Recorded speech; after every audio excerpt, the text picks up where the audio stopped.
Ndinokuchingamidzai nekukukwazisai mose muzita ramambo Jesu. Nhasi ndoda kutaura pamusoro peyatinoti addition principle. Addition principle. Asi ndisati ndatidzikei nezvayo, ndinoimba kuti vazhinji takamboita masvomo, asi masvomo atoda kuti tiite akati pusei. Toda kushandisa 0, toda kushandisa plus, toda kushandisa 1 neanswer yacho.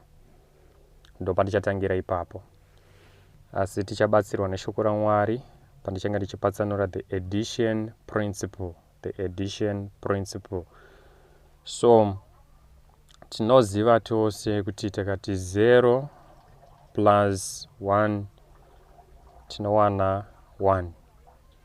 Touya takati 1 plus 1 tinowana 2. Kureva kuti tinowana maanswers akasiyana. Saka toda kuti tione tose kuti the addition principle inonyanyoshanda nemetsi yakadii. The addition principle inoshanda nemetsi yakadii.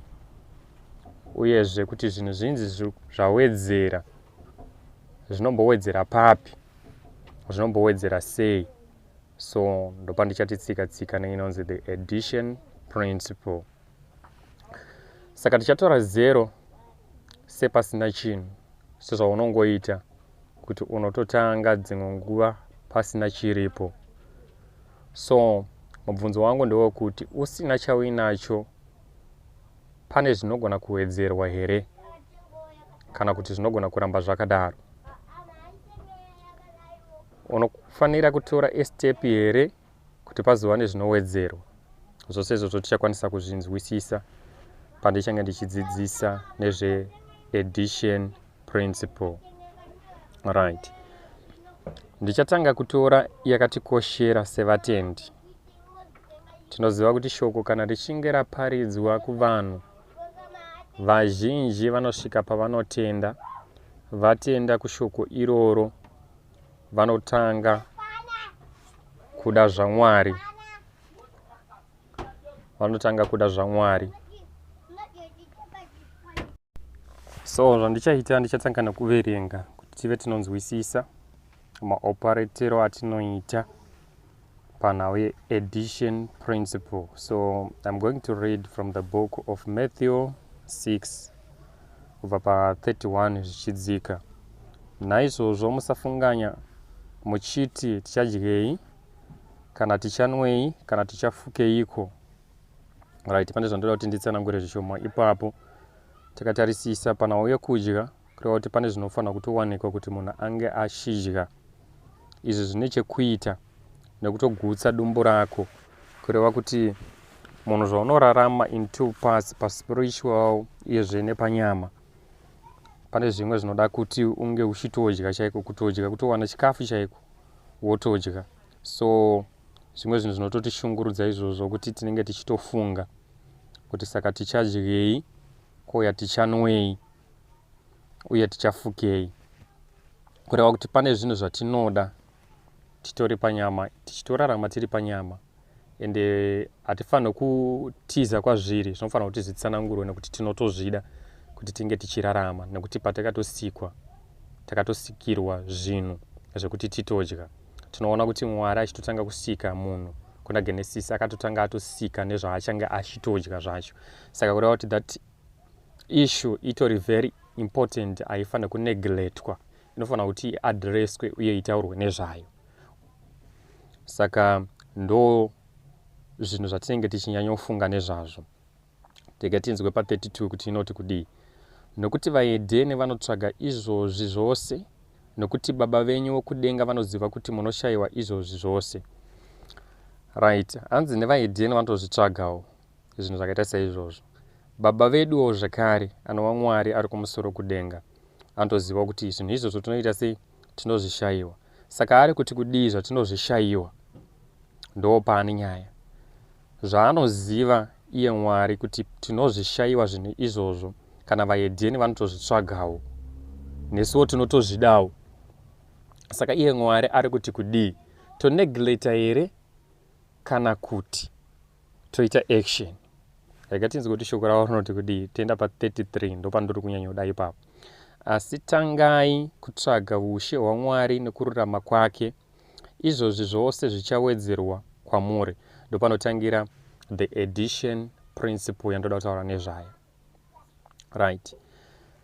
The mistake yatinogona kuita ndeyekuti tinogona kuenda first of all tichitsvaga zvinhu zvinofanira kunge zviri papati yekuwedzerwa, zvakafanana nezvekudya zvacho, zvekunwa, zvekufuka, tozoenda kune zvimwe zvinhu zvekufambisa zvakaita semotokari, dzimba dzekugara nezvimwe zvakasiyana siyana zvatinoda isusu kunge tichirarama tiri panyama.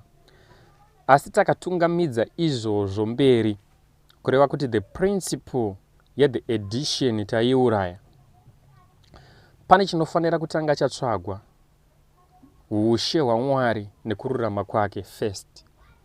Kureva kuti kana uchinge wazviwana izvozvo, kureva kuti zvinotowanika, bhoza havangakutaurire kuti tsvagai ushe hwaMwari hwaanoziva kuti hauwanikwi, kureva kuti unosvika mukufa usina kana chawedzerwa mauri, uchingofa nenzara nenyota, usina chauinacho muupenyu uye pakurarama panyama. Saka zvazviri kutoreva ndezvekuti paunenge uchitsvaga ushe hwaMwari nekururama kwake, kureva kuti kunowanikwa. Saka the problem inoitika ndeyekuti patinotanga kutsvaga zvaMwari tinenge takatungamidza zvedu zviri kutinetsa, asi tisati tawana ushe hwaMwari. Ndakamboiti tsanangurei zvangu zviri dhipa kuti chimwe chinogona kuratidza kuti wasangana neushe hwaMwari chii.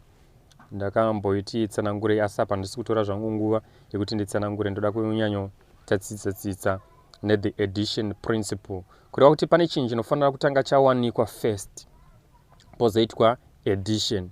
Kureva kuti munhu akange asina kuwana ushe hwaMwari nekururama kwake, there is no addition inogona kuitika. 1. So what I am saying, kana uchishandisa inonzi 0 plus mesi dzako 0 plus, apa inogona kusashanda, asi yako inofanira kutangira pa 1 plus. Zvandiri kuedza kutsanangura ndezvekuti 1 tomuisa akamirira ushe hwaMwari nekururama, kureva kuti une pekutangira, pane chinhu chaunofanira kutanga wawana first. So kana usitorina, you are in danger yekuti unge uchiwana zvinhu zvinowanikwa pakuwedzerwa. Saka nhau inotikanganisa kazhinji inhau yekuti we don't want to start something kuti Mwari azowedzera. Alright, a good example, kana uri kumusha unogona kuvaka danga, ugona kuvaka danga, but hazvinatsoiti kuti unyengetere uchiti Mwari ndoda kuti muwedzere mombe yangu, imomo danga macho muri empty. Anokwanisa kuita munyengetero wekuti zvinhu zviwedzerwe, kana kuti panokwanisika kuitika addition hunge pane chitoripo. Ndichaprova izvozvo kuti saka 0 pasina chinhu, the addition principle inogona kutonetsa kuti zvinhu zvinge zvichiwedzerwa. I'm going to prove that nema verses. So the addition principle yatida kudzidza nhasi inotangira pa 1 plus 1 wawana 2, kureva kuti pane chawedzera wakutangira pa 2. Saka ari kubva pa 0 plus 1 ari kuenda pa 1 pekutangira pacho. Saka there is no addition, asi kuti uri kutoenda pekutanga. So now iripo ndeyekuti we must focus now, tive nechinhu chatinotanga kuwana, kuacquire in our life. So kana tichiita zvekingdom, nhau yekutanga ndeyekutanga tatsvaga ushe hwaMwari nekururama kwake, then the addition yozoitika. Kureva kuti the addition iri kuitika pane chimwe chinhu chawanikwa. So unogona kuita a mistake now yekutangira kuaddition. Nhasi watotendeuka, wabhilivha kuti Mwari ariko, hamusati matomboziva tsano kana kuti zvinhu zvakamira sei, pamwe kubhabhatidzwa hamusati, but you are now focusing on the addition. Kureva kuti pakutsvaga ushe hwaMwari apo mapachirika, it might be a danger now. So the addition yezvinhu inotangira kana tichinge tawana ushe hwaMwari, kana tichinge tautsvaga uye nokuuwana. So ndova ndiri kutangira ipapo. Ndichavhura dzimwe dzacho kutsinira zvandiri kutsanangura.